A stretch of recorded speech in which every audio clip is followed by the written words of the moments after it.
পাহাড়ের পথে হেঁটে হেঁটে জার্মানির সেই ফেমাস ফেরিটেল ক্যাসেলটা দেখে আমরা যখন নিচে নেমে আসছি তখন তো প্রচণ্ড পরিমাণে খিদে পেয়ে গিয়েছিল।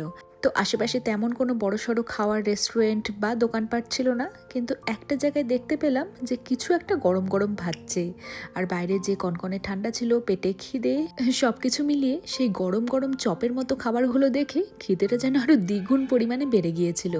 তো এই খাবারটা আগে কখনো খাইনি, খেতে কেমন স্বাদ হবে এত কিছু না ভেবেই, দেখতে যেহেতু ভালোই লাগছিল সেজন্য আমরাও লাইনে দাঁড়িয়ে গিয়েছিলাম সামনে গরম গরম যেগুলো ভেজে তুলছে সেগুলো খাবো বলে।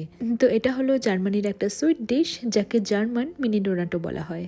আর এই মিষ্টি জিনিসটার নাম হলো ক্র্যাক বেলসেন। বাপরে, আমার কাছে তো এগুলোকে উচ্চারণ করা বড্ড কঠিন মনে হয়। তো ওখানে বলগুলো ভেজে নিচ্ছিল আর এখানে ওপর থেকে পাউডার সুগার মিশিয়ে আমাদেরকে পরিবেশন করেছে। এগুলোর দাম ছিল, ওই ঠোঙা বানিয়ে এরকম 3 পিস বলগুলো দিচ্ছিল, তো 3টে 4 ইউরো, ভারতীয় টাকায় 400 টাকা।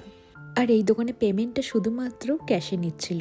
তো ওদিকে বিল মিটিয়ে দেখুন আমার হাতে চলে এসেছে গরম গরম জার্মান মিনি ডোনাট। চলুন এগুলোকে এখন খেয়ে দেখি। আমার তো ভীষণ লোভ লাগছিল, একে তো গরম গরম আর মনে হচ্ছিল ভিতরটা ভীষণ সফট হবে। হ্যাঁ, মুখে দিতেই একদম গলে যাচ্ছিল, অনেকটা কেকের মতো খেতে। হ্যাঁ, এটার মধ্যে কিন্তু ডিমও রয়েছে, তবে ওপর থেকে যে পাউডার সুগারটা দিয়েছে সেটার জন্যই খেতে একটু মিষ্টি মিষ্টি লাগছিল। আর ওই পাউডার সুগারটা তো শুধু ওপর থেকে একটু মিশিয়ে দিয়েছে।